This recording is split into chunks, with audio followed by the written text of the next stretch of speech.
So yan guys, magandang umaga. Day 2, pangalawang araw natin gamutan. Yung ibang ibon okay na ginamit natin na yung binabad natin tubig na may bawang, may sunrox, may asin. So ito papakita ko sa inyo yung resulta. Yan. Pangalawang araw natin magpapaligo.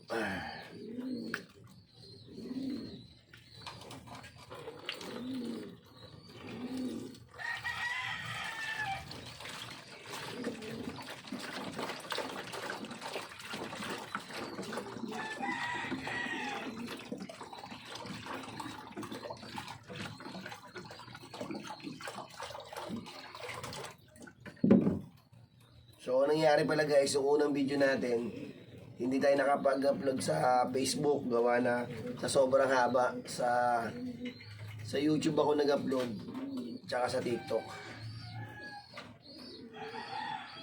Sa YouTube yung pinaka-upload ko kagahapon na 26, umabot ng 26 minutes. So, ito, papakita ko na sa inyo. I-share natin yung video dahil para sa kalahatan ng mga panood nyo. Yung iba hindi ko talaga na-upload talaga sa YouTube. Pinipilit ko mag-edit, hindi ako marunong mag-edit talaga, promise. Hindi po ako marunong mag-edit ng video ko.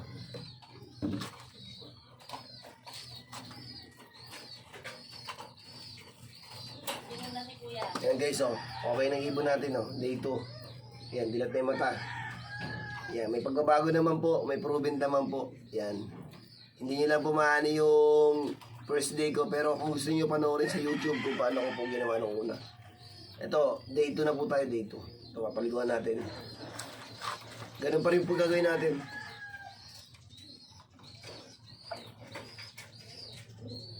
Pipigayin nyo po yung ilong, tapos yung mata, hahapya-hapin nyo po yung mata. Yan, yung ginagawa ko. Walang problema kahit makainom yung ibon. Ayan. May sunrox to, may asin, tsaka may bawang. Nakababad to magdamag. Bali buong araw pala to nakababad. Yung asin ko rito, 15 takal. Depende na sa inyo, pwede nyo naman tansyahin. Sa akin kasi, 5 takip ng sunrox sa 4 na litrong, bali 4 na litrong galon. 4 na litrong tubig pala, hindi galon. Sorry. Yan, kapag natapos na ito na paliguan, nilagay ko na ito sa taas. So, i-iksiyan natin itong video na to kasi hindi natin may upload eh. So, mag-upload tayo ngayon ng video. So, ito yung guys ha. Ito na po yun. Yan, pagkatapos yan ganyan.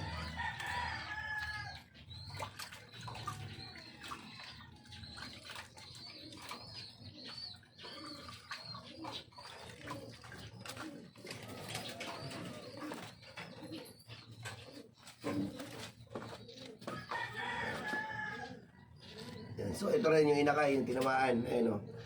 Medyo dilat-dilat na rin mata. Pangalawang araw na rin ito papaliguan.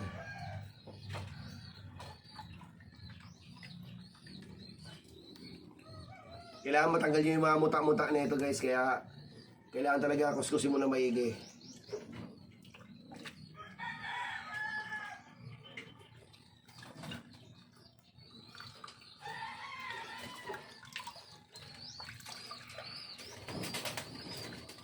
Yan, nilublob ko yung ilong nito tsaka yung ulo sa tubig. Walang problema kung makainom yung ibon. Yan, ganun lang yan, paulit-ulit lang.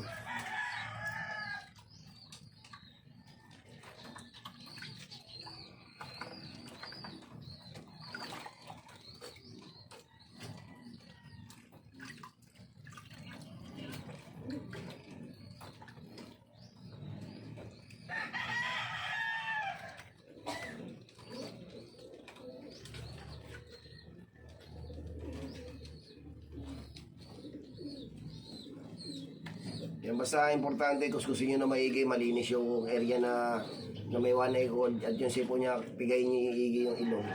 So ganun na po ginagawa ko guys, tapos ayan ha.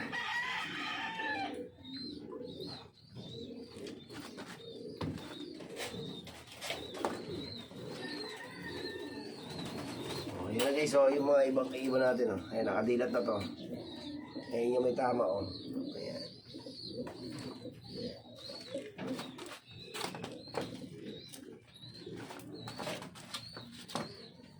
So, ganun lang uli. Lublub nyo lang. Piga-pigain nyo. Kuskusin nyo yung mata. Kumbaga naghihilamos, silamusin nyo na maigi na matanggal yung mga muta. Tapos yung ilong, pigain nyo yung ilong.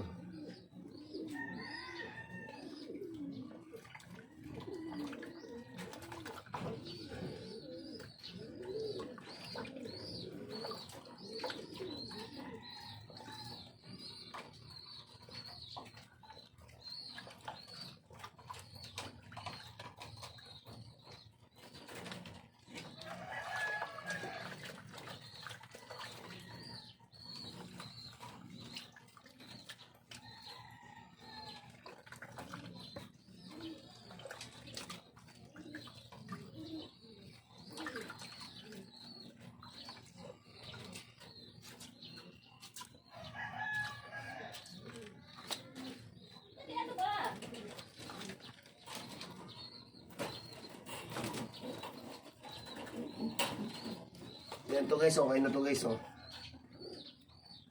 Mabisa siya. Makikita niya to ito, ayun, oh, wala na. Dito, wala na yung ano niya. Tuloy lang ulit gagawin natin.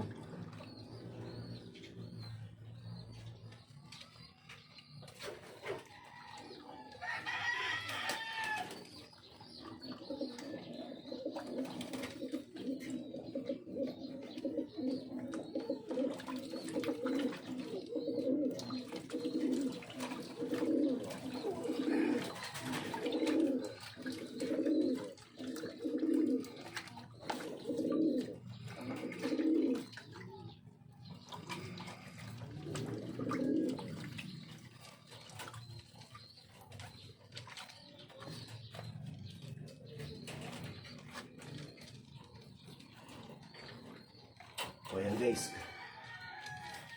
Dilat na to guys, oh. Dilat na. Ayan yung kaliwang mata niya may tama. So, okay na. Pangalawang araw natin.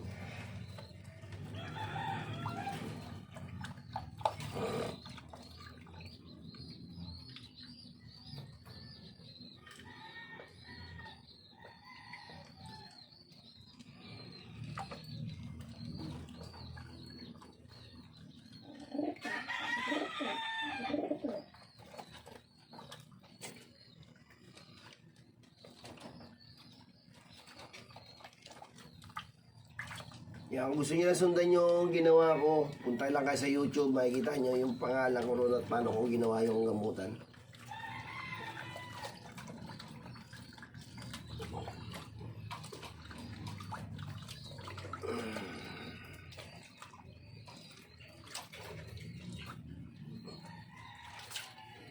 Ito, diretso ligo ko na pala.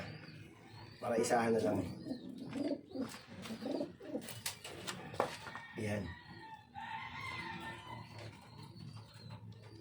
Iksiyan lang natin. Masyadong mahaba yung video natin kagahapon eh.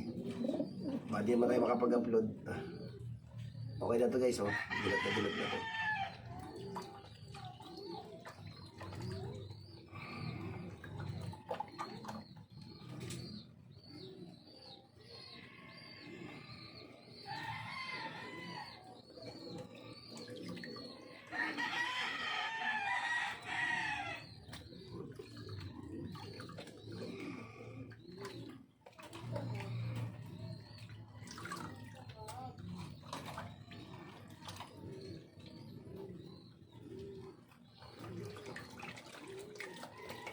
Diretso paligo na to guys.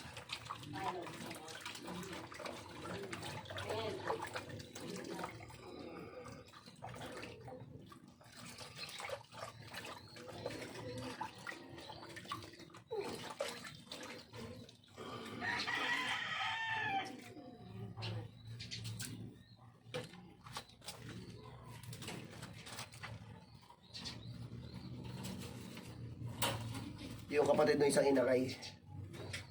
Okay na.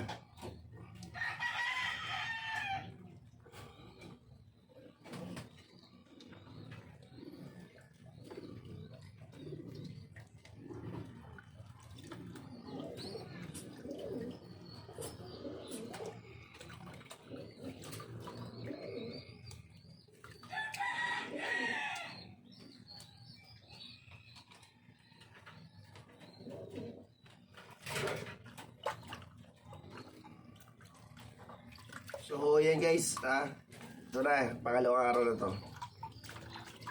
So, ganun lang po yung ginawa natin noong unang araw tsaka pangalawang araw, Nagbabad tayo, nagpaliko tayo ng ibon. Pinigan natin yung ilong, nilinisin natin yung mga mata. So, ganun lang po, sundan nyo lang po yung ginagawa ko at titignan nyo po may improvement mo. Pagbabago po sa mga ibon.